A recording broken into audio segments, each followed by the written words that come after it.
My name is Katya Stepanov. I am the CEO and co-founder of Inheritance Project, and I am so thrilled to see you here. This is our masterclass on conflict and how to use the 7 skills for challenging conversations to really become the bridge between ourselves and all of our relations.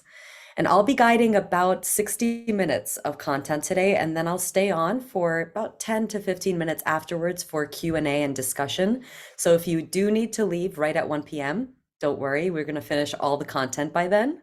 But if you have questions, you want to have discussion, we're going to stay on as long as all questions are answered.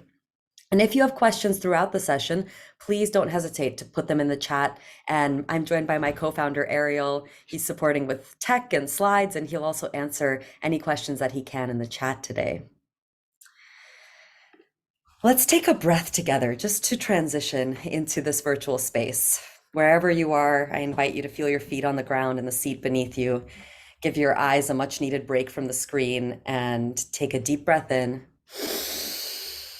and a big sigh out.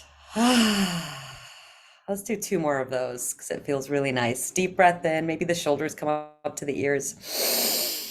Deep breath out. And 1 more. Deep breath in, shoulders up. And exhale down and back, letting something go from the day so far, transitioning into this shared space together. At Inheritance Project, we really believe that change begins within. And we love the quote by Albert Einstein that we cannot solve our problems with the same thinking that we used to create them. And you are probably here or were attracted to this session because you are a cycle breaker. You are called to be an evolutionary leader. You're ready to be the change that you wish to see in the world. Maybe you're done checking the box and trying the same thing over and over again, expecting a different result. And you want to leave the world and your relationships and your workplace better than you found them, but maybe you're not sure exactly how or where to begin. And that's where we come in. We are Inheritance Project. We help leaders transform inherited patterns to create communities that love working together by building connection, empathy, trust, and communication, all of the skills that are really required to lead through uncertainty. And maybe you're joining because escalating global conflicts have brought you into many new challenging conversations. Maybe you're joining because you can't tolerate looking at the comment section of social media anymore and recognize that conflict resolution skills are at an all-time low. Maybe you're also joining because you're experiencing a conflict at work. Maybe there's a challenging relationship with a coworker or a manager or a boss. I've been hearing a lot of that in all types of industries and communities right now. It's a challenging time for many people. Or maybe you're joining because you're a leader and you're in the role of mediating or problem solving between different departments, different teams at your organization. You might also be here because you are struggling in your personal relationships, maybe with your partner. Maybe you're stuck in the same fight over and over again, or you're having trouble setting boundaries or making a request with a family member. No matter why you were drawn to this session, you are all welcome here. And the tools that we're going to cover today, they will support you in addressing sticky situations at work and at home. And today we're going to cover 3 of the 7 skills for challenging conversations. The 7 skills for challenging conversations is the focus of our 8-week Bridge Builders conflict resolution and leadership training program. It starts in March. And these are the exact skills and principles that we have used to guide thousands of leaders and companies, from global finance companies to Fortune 100 and 500 consulting firms, to small VC-backed startups, to scholarship programs, fellowship programs, nonprofits, universities, and more. And we are so excited to bring this work outside of the team space and into a space where anyone can join, anyone who wants these skills, anyone who feels like they can make a difference in their workplace, their home, or their community. And I want to be really clear about the scope of today's workshop and the content. The skills I'm going to share with you, they are designed to support you in resolving conflicts in your immediate circle of relations. So people that you have real life relationships with. That's your coworkers, your family, your friends. These are not skills that are designed to solve massive geopolitical issues, world wars, violent conflict, abuse, narcissism. Okay. As such, I will ask that you keep your questions within that scope. We're going to uphold the boundary that these are tools, these are skills that you're going to be able to use to resolve tension and conflicts with the people that are in your immediate circle, that you have the greatest chance of connecting with, of building a bridge with. Okay. And we're going to open this with a quick visualization. If visualization doesn't resonate for you, you can just listen to my words and receive them and see how they land on you. So I invite you again to feel the seat beneath you, feel your feet on the floor. You can close your eyes if you're comfortable, or if that doesn't feel right, you can also just let your eyes rest in soft focus on a point in space with you.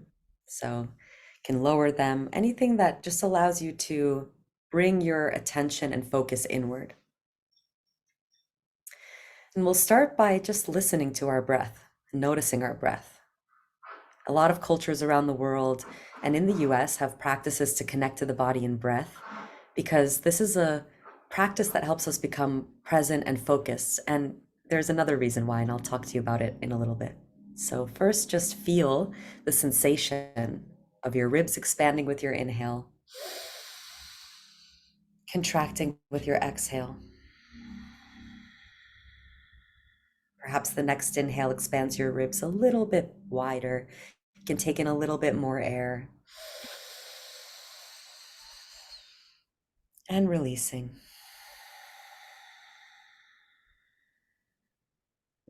And as you tune in, I invite you to acknowledge the miracle of your existence and your presence here in this particular Zoom room today. We are all unlikely occurrences. It is said that the chances of you being born are 1 in 400 trillion. So I invite you to pause for a moment and really let that sink in. That to stand and sit in the places that you have been, to see that blooming flower, the perfect sunrise, to bump shoulders with a stranger that became a friend, to be here right now, knowing what you know and seeing what you have seen. The odds are nearly impossible. And in the previous 12 generations alone, you needed over 4,000 ancestors. So just imagine for a moment their lifetimes, their experiences, the chance encounters they had, the wins, the tragedies, the love stories, all of which took place so that you could be sitting here, breathing, and reflecting on your extraordinary existence. And every single one of us is a unique reflection of the experiences, lessons, and stories, the lives of all the generations past. And it's those caretakers, those family members, those friends, those leaders, those teachers, those communities that helped shape us into who we are today. They are your inheritance, and you are their legacy. So wherever you are today, whatever you came here with, whatever is present with you now, remember that you are an unlikely occurrence, sharing space with equally unlikely miracles on a blue planet, spinning in an unfathomably large universe, leading improbable existence. And taking a breath to honor all those who came before you and your unique blueprint, your unique identity, inheritance, purpose, impact that you're going to create. Let's take a deep breath in and a deep breath out. And I invite you to make any other movements that your body might want to make, any other wiggles or jitters. And when you're ready to come back to our virtual room, and I invite you to share a word in the chat about how you're feeling right now after that brief visualization.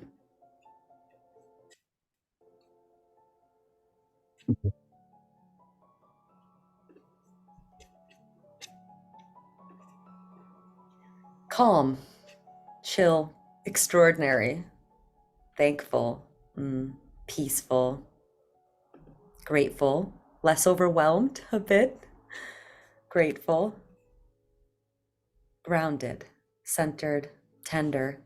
Thank you for sharing that. Absolutely. I always feel a little bit teary eyed when I really consider how important I am, and how much impact I can create in the world. So each of you has that ability. And before we move into the content, I want to take a moment to define a few terms that we're going to use in the session today. I already used one, inheritance, and it's in the name of our company, Inheritance Project. So what do I mean when I say the word inheritance? Likely you were raised with an idea of the word inheritance that relates to the physical, tangible objects that are passed from one generation to the next. I know I was raised with that understanding of what inheritance means, but when you really open it up further, what you'll see is that inheritance is so much more than that, right? Our inheritance includes our ancestry, our culture, our beliefs, our values, the stories that we received, the social conditions we were raised in, the traits that we have, the perspectives that we have from all past generations. And our inheritance shapes the way that we work, the way that we collaborate, the way that we communicate with others. And this is an essential context, often unacknowledged, both in interpersonal relationships in the workplace, and leads to a great deal of misunderstanding and conflict, especially on virtual teams. Today, we're going to look at how the behavioral patterns that we inherited from our caretakers and from our cultures of origin influence the way that we handle conflict and the way that we communicate in our personal and professional lives. And we're going to introduce you to the 7 skills for challenging conversations that can help you find common ground and turn those conflicts into opportunities for deeper connection and better relations. And this is an introduction. These skills are an art, they're not a science. They really require practice.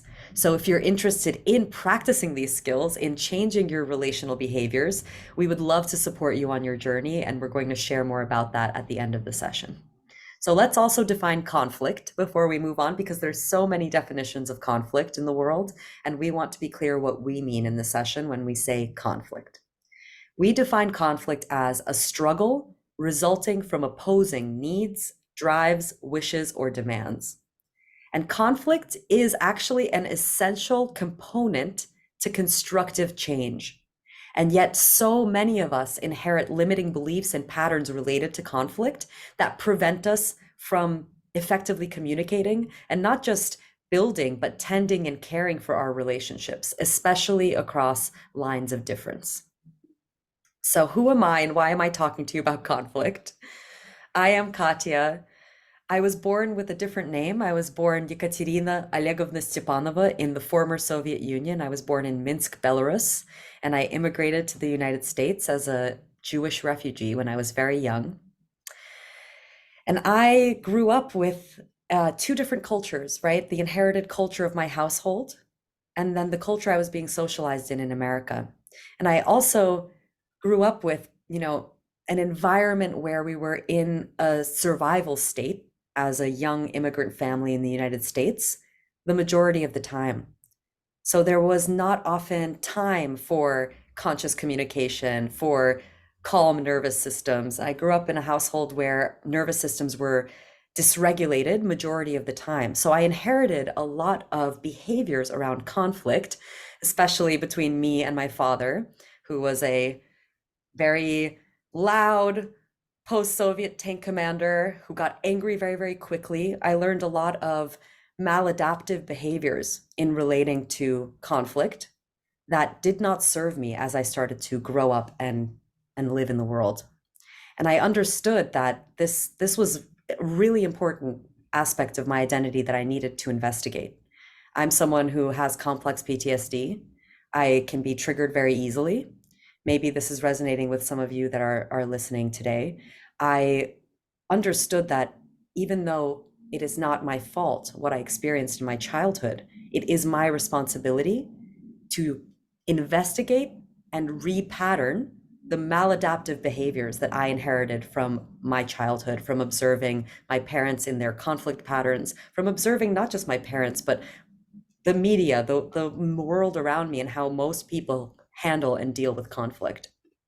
And I co-founded Inheritance Project because I felt that this lens of investigating our inherited behavioral patterns was often overlooked in personal settings, in professional workplaces, while simultaneously expecting people to be able to navigate working with groups who have all different types of inheritance and inherited conflict and inherited behavioral patterns, right? So we're not talking about it, but everyone's shaped by it. And then we're in conflict and we don't understand why, right? And what really inheritance is about making the invisible visible so that we actually can understand one another and understand ourselves and understand what we need to change, and then have a map and a road for how to change those behaviors. And what you'll see in the next graphic is that most of the time when we're having a conflict or we're experiencing tension with someone, it's often because we are responding to a specific behavior that we are experiencing. And the reality is that the behavior that we're experiencing is what we can see on the surface. And what is underneath, what is invisible, are all these other aspects that are influencing the behavior that we're experiencing. The person's thoughts, their beliefs, their emotions, their values, their stories, and their needs. So, what can we do to understand the root cause of someone's behavior and our own behavior, and become aware of why we behave the way we behave so we can make a new choice? So today we're going to introduce you to these 7 skills for challenging conversations and focus on the first 3 skills because we only have an hour, but we'll tell you how you can learn the rest of them at the end of the session. So we're going to start with the first skill. We already did a little bit of it in the session, but we're going to do a little more. And the first skill is pause and breathe. This is, if you're going to take one skill away from this whole session, I hope that this is the one that you start to practice in your life. The reason for it is because it's related to our nervous system. And I'm going to share with you why breath and breathing is such a valuable tool in conflict situations. But first, drop a 1 in the chat if you find conflict stressful or you get anxious before having a hard conversation. Yeah, I'm seeing lots of 1s come in. You are not alone. It is a very common experience. I experience it as well. Even as a facilitator of the 7 skills for challenging conversations, I still experience anxiety when I'm in a tense or escalating situation. And that's because there's only so much I can do to navigate the physiological reactions that happen when we are in a perceived state of danger. So that's what I'm going to talk to you about. This might be new for some of you. Some of you may have already come across this content. We're going to talk about what happens in the nervous system when we enter a survival mode. This mode is called the sympathetic state.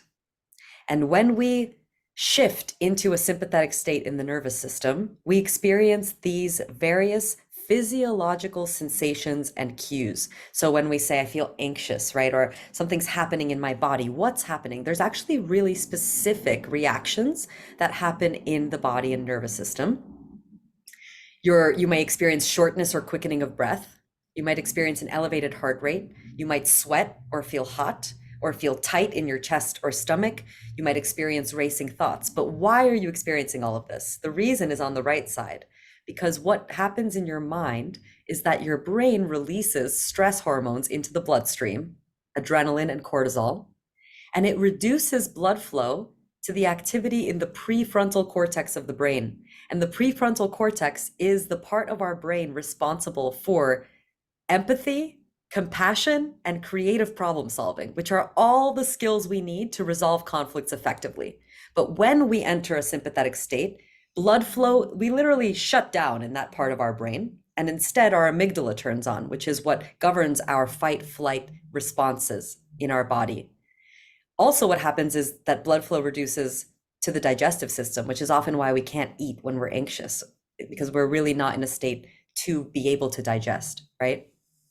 So what happens when we're in a sympathetic state, when we're in a survival state, is that we experience one of these 4 sympathetic reactions.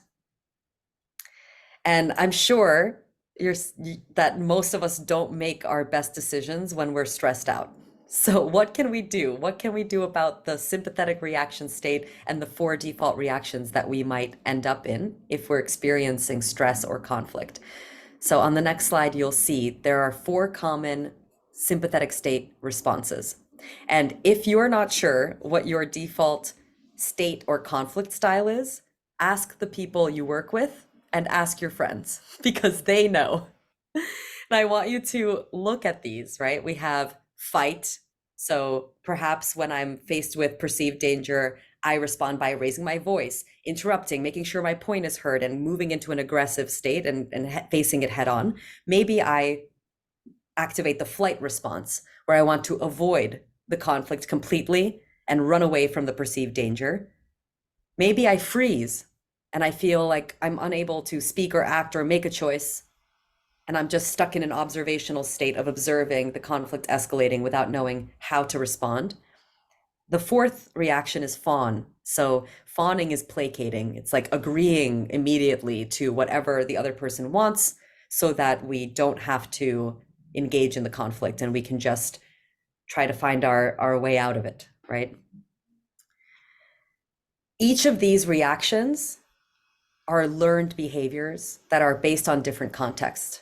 And we each have our own unique inheritance and context and have learned different responses to survive. This is why understanding our inheritance is so important. And I'm curious if you can identify what is your most common survival reaction and share it in the chat. Is it fight, flight, freeze, or fawn? And you might find that in different contexts, you experience different reactions. I might fight if I am confronted in a conflict in my personal life, but maybe I freeze and fawn if I'm in a conflict in the workplace, right? So it really depends on where we are, what our survival reactions are. And another point I want to share with you is that there's nothing wrong about these four survival reactions. Sometimes they are exactly the right reaction for the situation. For example, if I'm driving a car and someone swerves into my lane, I want my nervous system to go into a flight reaction and move away from the very real danger that I'm experiencing, right? If someone is running at me with a knife, I want to run away from that person, right? Because that's what's going to protect me.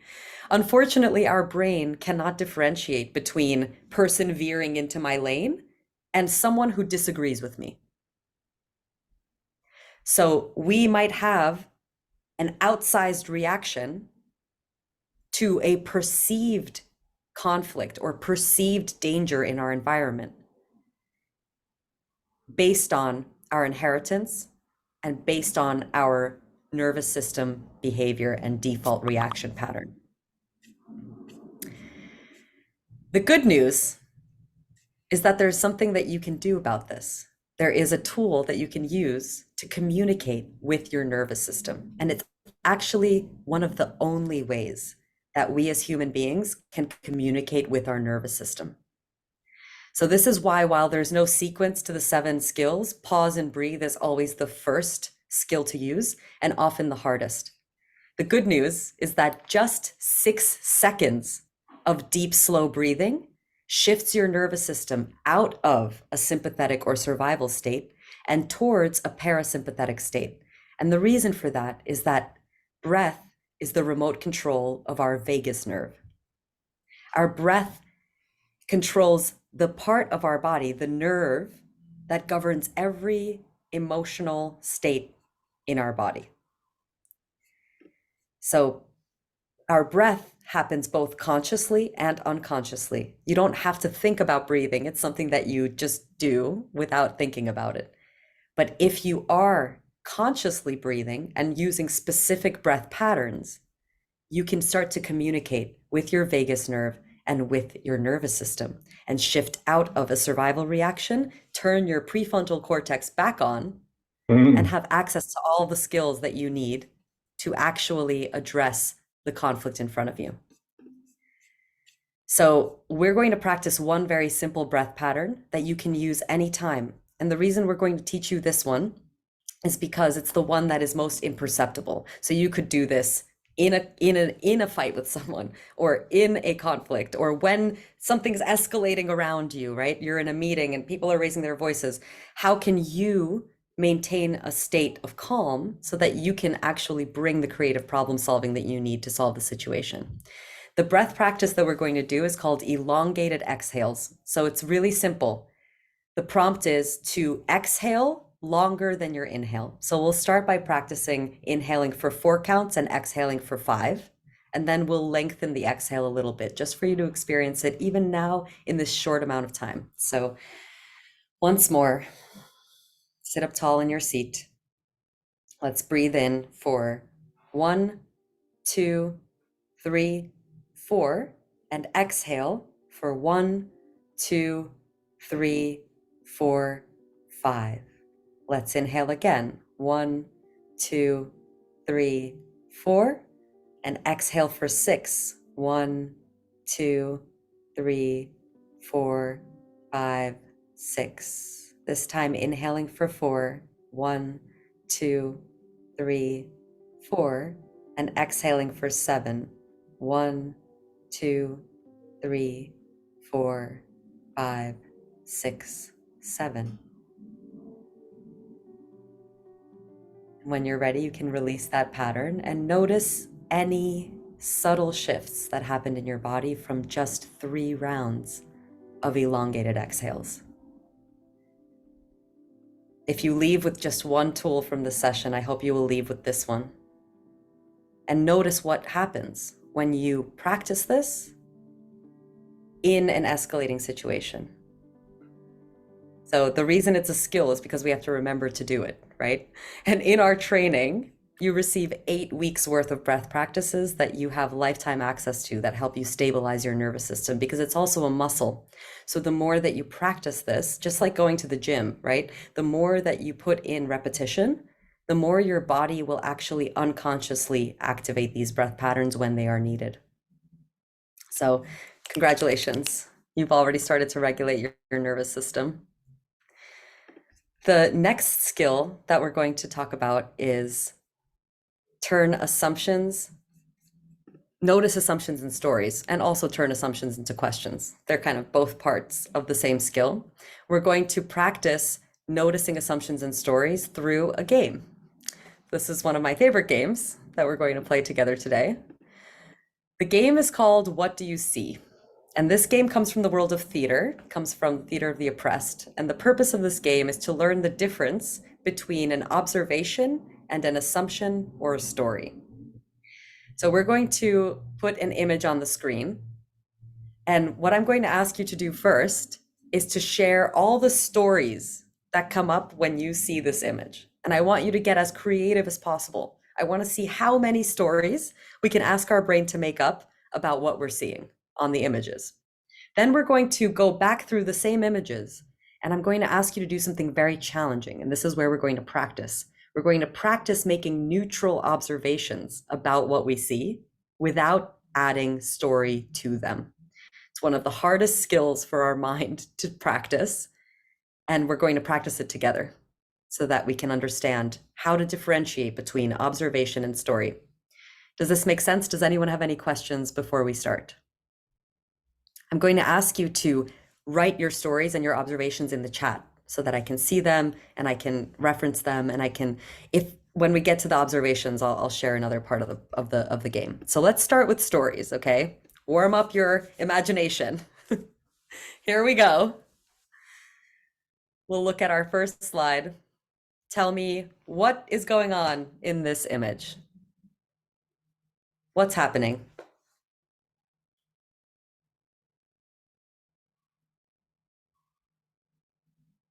Awkward first date. Love it. Friends having a nice conversation. Performance review. 2 friends meeting for lunch. Can we get even edgier? Like, what else could be happening here? Let's make up more. 2 people sitting across a table. Okay. That's actually an observation. Good job, Phil. A breakup in public. Better, Stephanie. Mara, manager talking to a direct report, giving feedback. The other one doesn't appreciate it. A confrontation of infidelity. Great. An interview. Wonderful. So see the vast range of stories that we've created from just one static image, right? Let's move on to the next image. These are going to get more fun. What's going on here? I want you to really go for it. Mansplaining. Yes, Stephanie. He's mansplaining. My God, he said the same thing like 100 times and he's saying it again. First mentoring session. Okay, love that. Love that story. The woman in the center is actually listening really, really intently. Love that as well, Edward. The boss is irritating his team. This is a brainstorm gone bad. These are all pretty safe. What else could be happening? Negative feedback, serious discussion at the office, exasperated by the bigger boss. Oh, Shelley, she feels like her head's about to blow up. This is a white man who is using his power and privilege. Okay, great. These are all stories, correct. What else? Do we have another like totally different story? Group discussion about elections. The boss is confusing the team. She has a headache. Everyone's getting fired. Thank you, Thayer. That would be the most catastrophic version of what we're looking at here. Woman in the center is telepathic. She's not vibing with him. She's not enjoying what she's hearing. Oh, I love this one, Robert. The center woman is plotting the assassination of her boss. Okay, that's great. This is like how extreme we can let our minds go when we look at a static image. Great. Let's look at the last one, Ariel. Okay, what's happening here?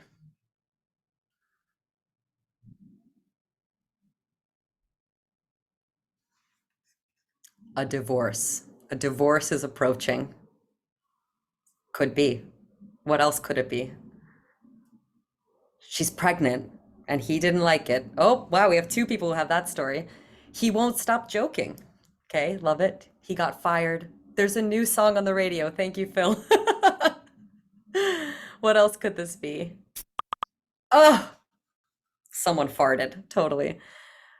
He was caught cheating. One more round of IVF failed. I love how much pregnancy comes up for people when we look at this, when we look at this image, right? But like there's what's telling us that? This is what's so interesting. Miscarriage. Close family or friend member just died. Their teenagers in trouble at school. Great. So notice how much we created that isn't actually here, right? Now we're going to play this game again, and I'm going to ask you to totally flip the switch to turn on your detective lens and try to make neutral observations about the same images. And I'm going to coach you a little bit through this. If I notice that you've written something that's a story, I'm going to call it out and say, can you rephrase it as a neutral observation? Okay. So let's go back through the same images. Let's look at the first one. So what are the neutral observations about what we're looking at? Like think about it's like you're a forensic detective and you need to make no stories, just what do you see on the slide? Eye contact. Good job, Emily. Yes. Hands on desk. Great. Let's challenge ourselves to describe as much of what we can see as possible. One person is smiling, the other is neutral. They have a straight back. Two people sitting at a table next to a window. This is great. Hands clasped, others in a fist. Great, Mara, because we're describing what their bodies are doing without adding a story onto it. We see buildings in the background. Okay, Mike, I'm going to pause you. So, two women sitting across a table is actually a story because we don't know how they self identify. This is one of the hardest things for our minds to do. We don't actually know what someone's gender is unless they tell us. So, if we want to really stay neutral, we're going to say two people and not two women. Okay, that's a really important teaching point. Professional apparel on one person, casual on the other. And thoroughly engaged in discussion, Edward, is also a story because we don't actually know what's happening, right? We can only describe what we're seeing. We have two people sitting at a table with nothing on the table between them. Those are all observations. Great. You're getting the hang of it. Let's move on to the next image. Let's try to make neutral observations about what we're seeing here.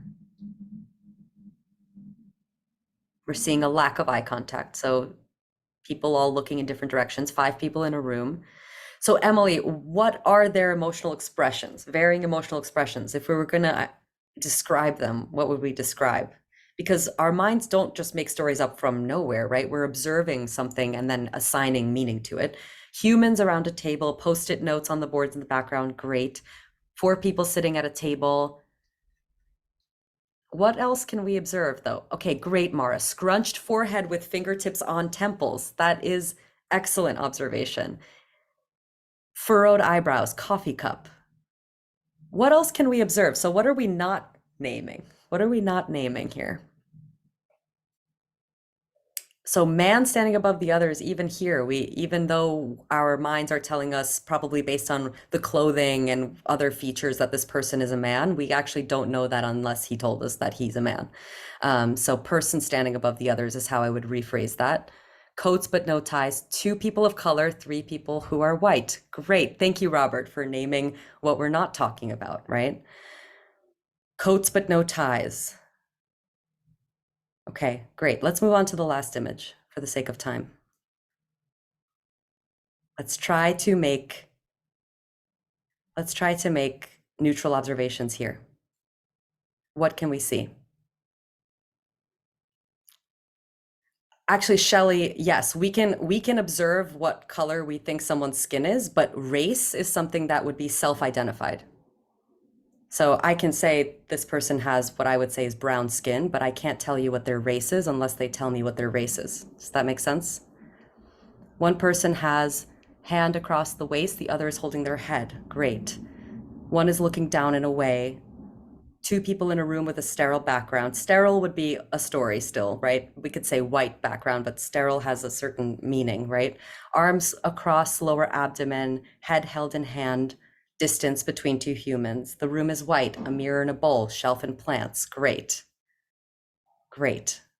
Okay, we're going to stop here for the sake of time. I want to get you all to give yourselves some snaps and a round of applause for trying this mind exercise. And I want to hear from someone, what are you learning from this game? Anyone at all? Come off mute. What's one insight that you have? What we think is going on is not always what's going on. What we see is not always what is.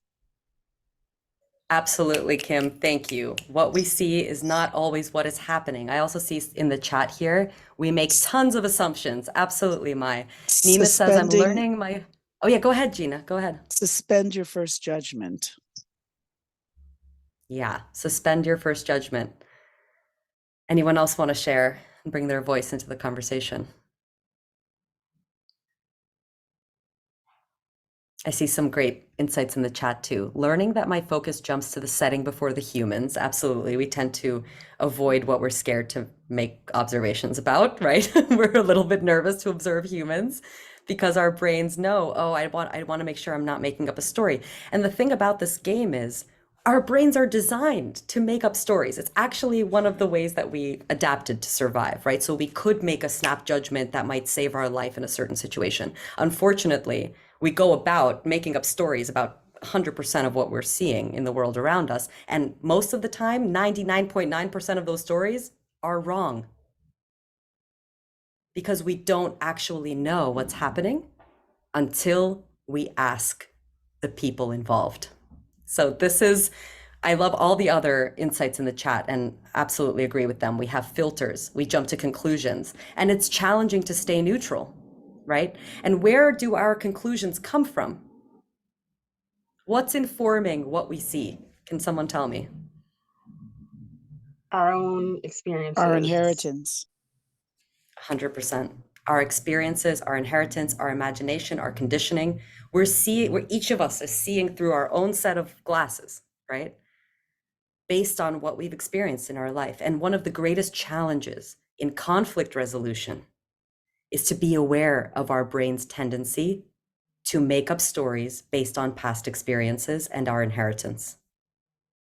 Because when we're in conflict, these lenses are really hard to take off. So that is where the skill is so essential to actually finding common ground. How many of us see an image that triggers us and immediately we decide we know what's happening here, we know what the story is, and then we find out that image was actually from a completely different thing related to something completely different. I mean, this has happened so many times, even in the news, that an image is shared of a conflict that turns out to be a totally different conflict in a totally different era, in a totally different time. But we make up stories based on what we see without asking ourselves, is what I'm seeing really what's happening, right? So what do we do? How can we actually move from the storytelling and the meaning making, notice the assumptions and stories that we're creating with compassion, right? So when something happens that is escalating into a conflict, it's not helpful to be ashamed of the fact that our brain makes up stories. It's much more helpful to say, I know I'm going to make up stories about this. So can I ask myself, what story am I making up? And actually identify it and see it for what it is.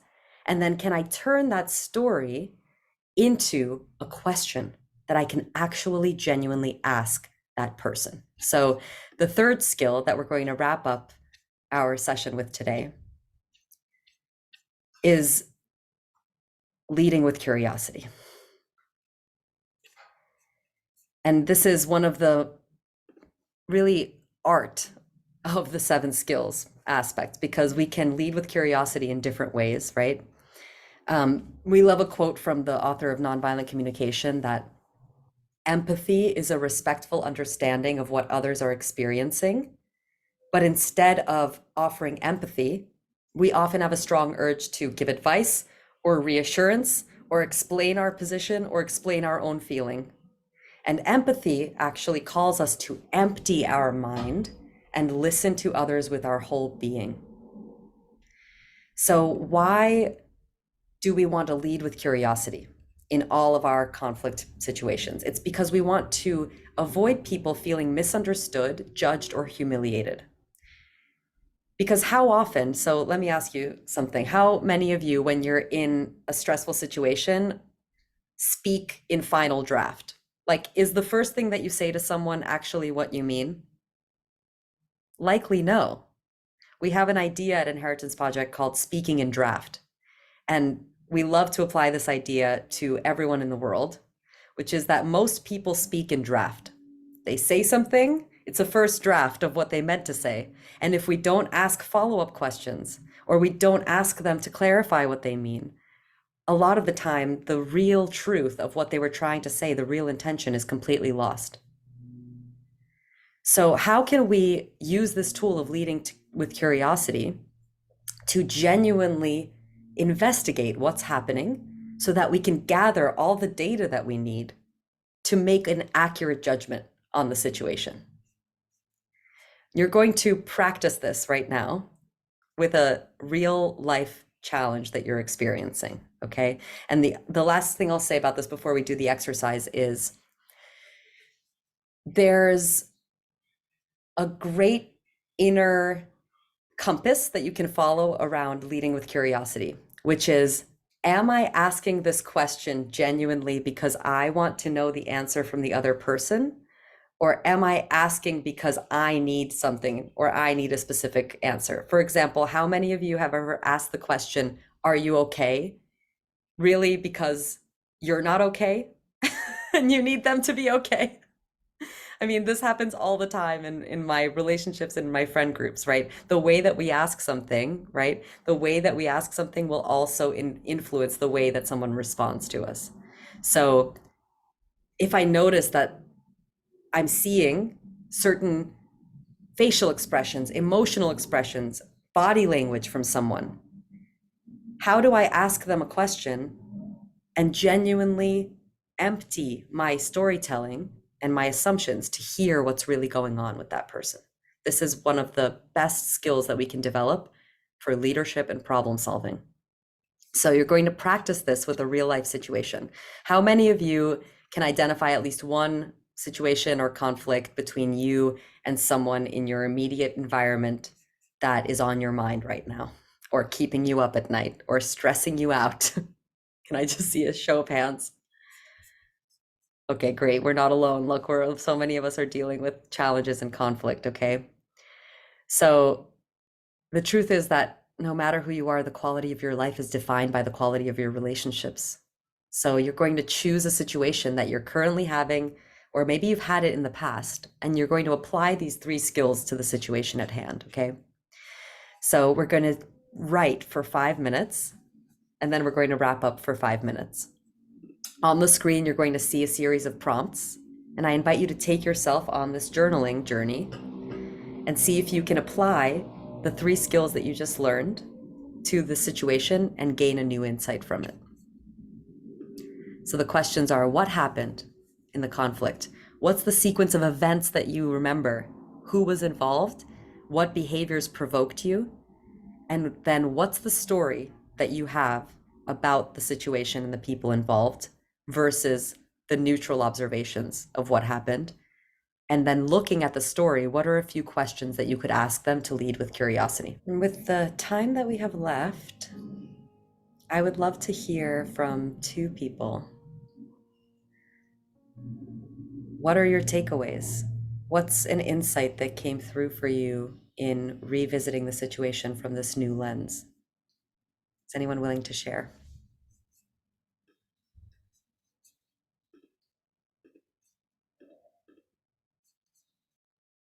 You can also write in the chat as well. But I would love to invite someone to share even a single insight that they learned, because we learn from hearing about each other's insights Hi, as well as our hi, own. Yes, go Katia. ahead, Mai.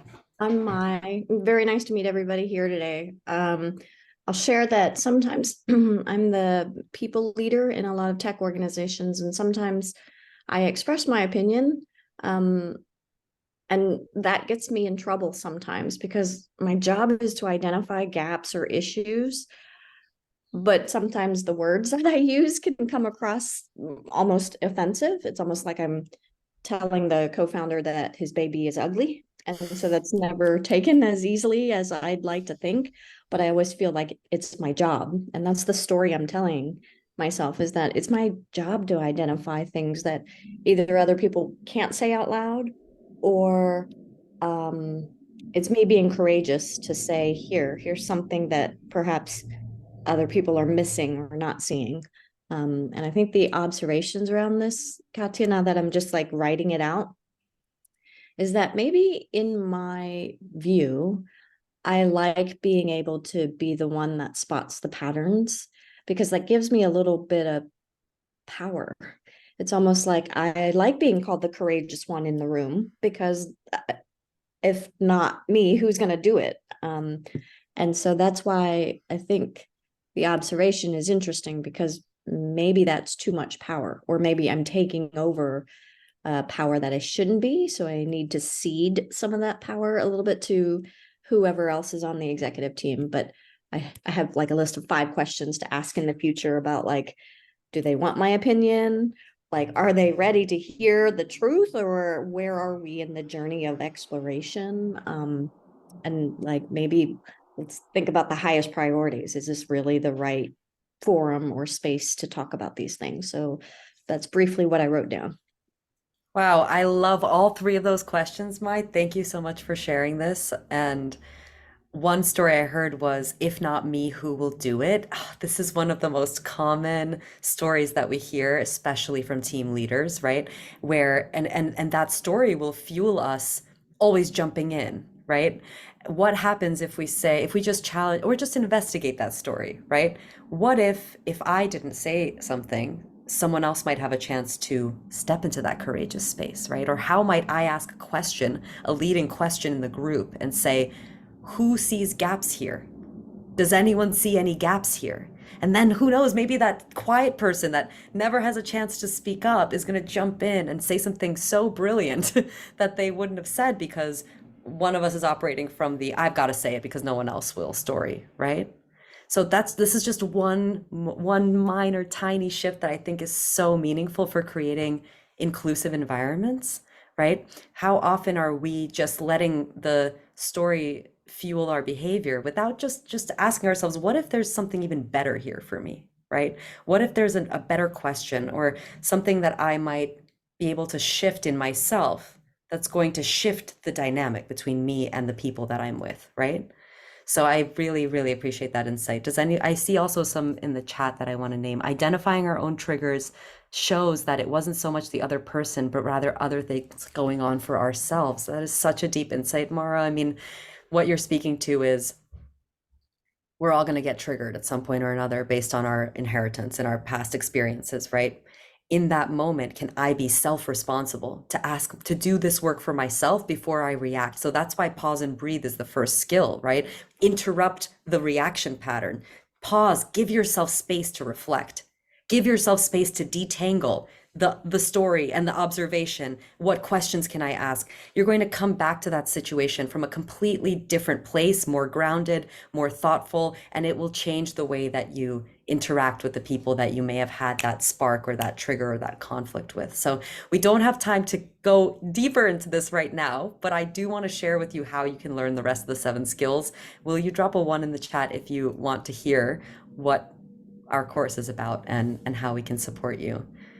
Great, wonderful. So I'm going to stay on. If you have to leave now, thank you so much for joining us. You'll also get the replay if you're interested in hearing about this, but I am going to share a little bit about our upcoming course because I'm so excited and I really genuinely believe that these are the most essential skills for leaders of the future. You know, we're in a world of technology and AI, but AI really cannot help us resolve people issues. It's not a person. So we really need these skills and these leaders who have the skills to manage really challenging conversations in their workplace, in their environment, right?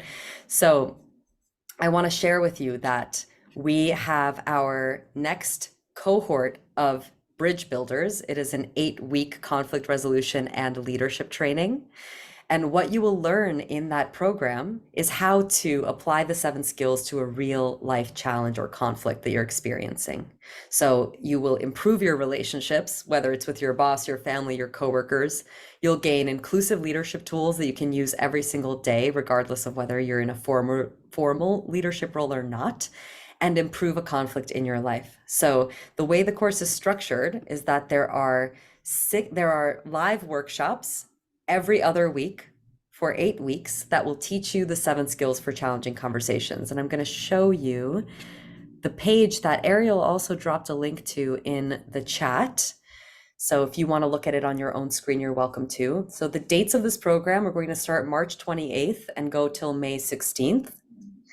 And you'll receive everything here. So you'll also receive a 30-page guidebook that has sample scripts, exercises, resources. We have a whole online learning platform that the course is taken through. So we have live sessions, and then we have work and exercises in between, a platform where you can connect to other participants, share comments, respond to things that are going on. There are exercises, there are breathwork practices, there are resources that we give you. It's a fully guided experience from A to Z. And you'll also understand a lot of other tools that we use, such as the 5 C's for 5 C's of identity: country, culture, creed, color, and class. This is an amazing framework for understanding your own identity and the identity of the people that you work with or the people that you're in conflict with.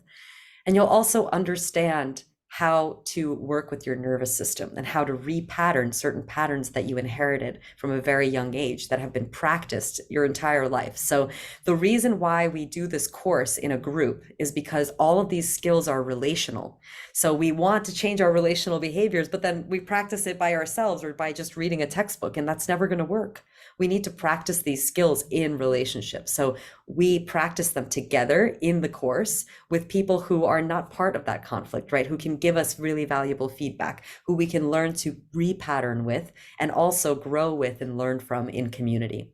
You'll also receive a LinkedIn certification at the end of the course if you complete all of the coursework, which is awesome, wonderful.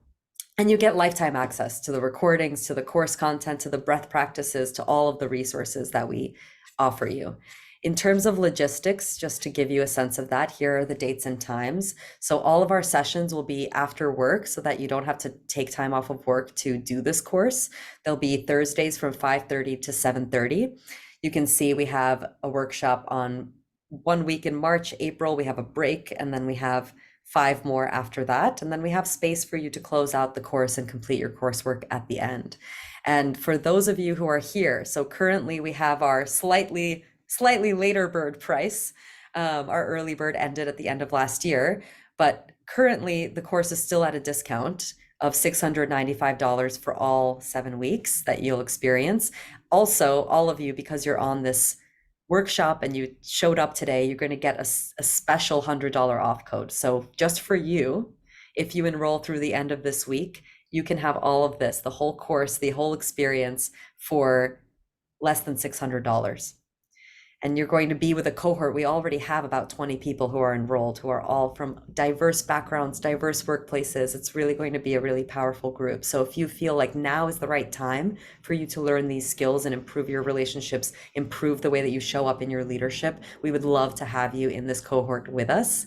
I'm going to stop sharing this and share just a few testimonials from past participants who took this course with us this year, because it's better for you to see what they had to say about it than me sharing with you. And then we'll take some questions if any of you have questions that are still with us here. So you can take a look. I won't read through all of this, but you'll also receive the slides after this. But what I will highlight is Ismet, who shared, she signed up for the course thinking it would help her advance the conversation around inclusion in her workplace.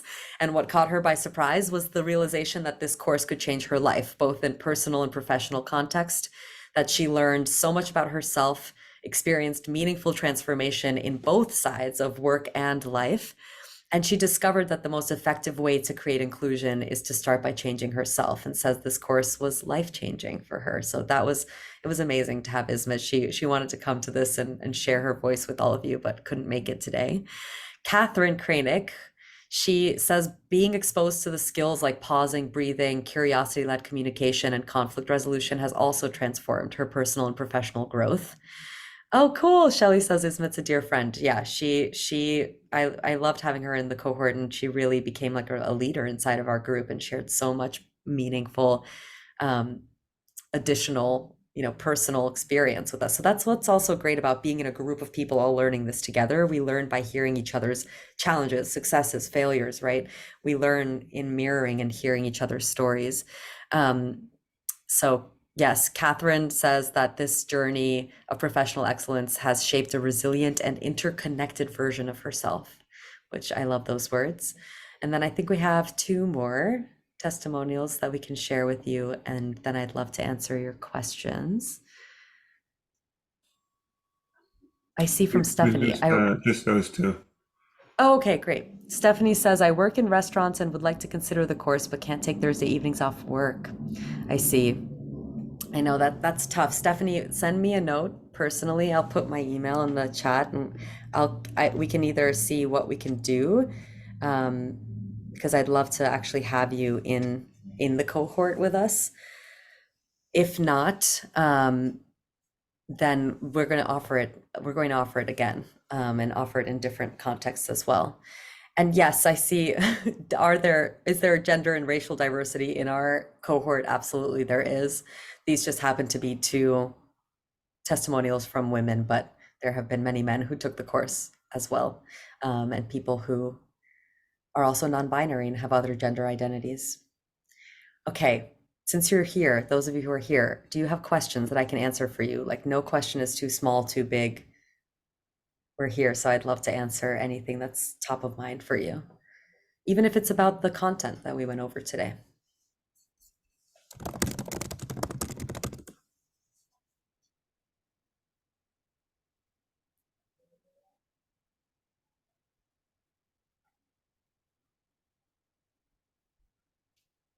Anyone? Any thoughts? It's okay if not as well. Just want to leave some space.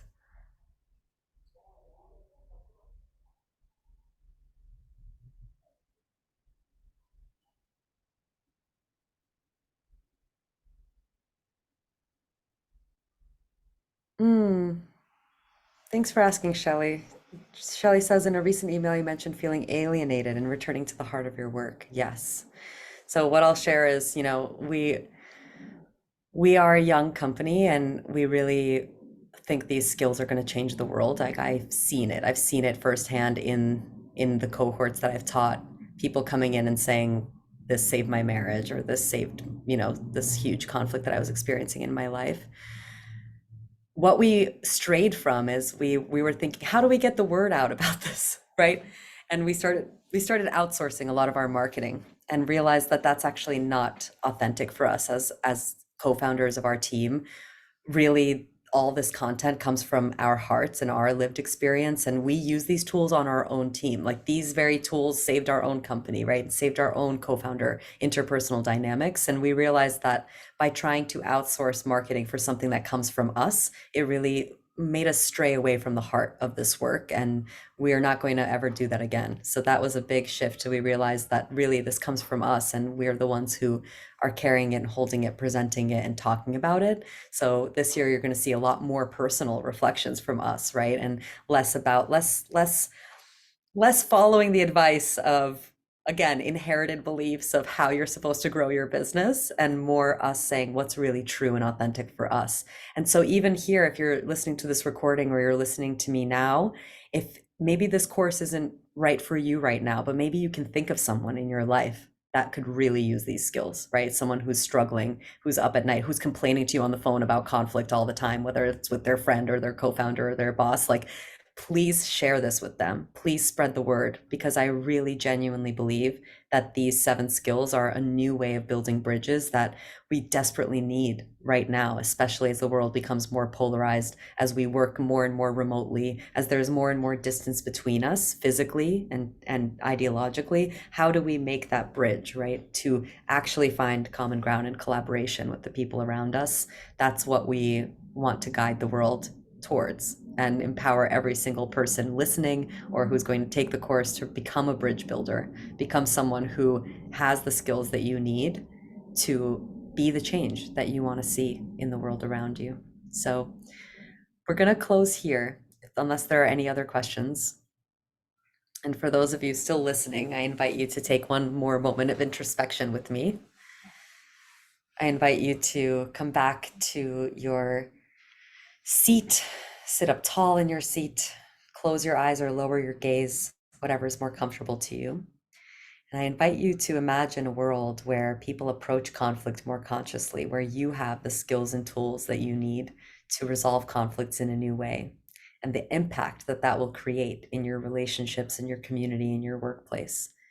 Really picture that, visualize that in your mind's eye. When you're ready, rub your palms together, generate some heat and energy towards that vision. Take a deep breath in. Blow that vision into your palms. Hold it at your heart for a moment. And on the count of 3, we're going to clap this vision into reality. 3, 2, 1. Thank you so much. We're going to send the replay and the slides to all of you in a follow-up email, and also the code and the page to look at the course, and you can forward it to anyone you have in mind. And I hope that this makes it possible and accessible for so many people to gain these tools and to transform the world and build the new one that we all want to see. So thank you so much. I'll make sure I read everything in the chat before we log off today. And I hope you have a beautiful day. Come off mute and say bye, those of you who are still here.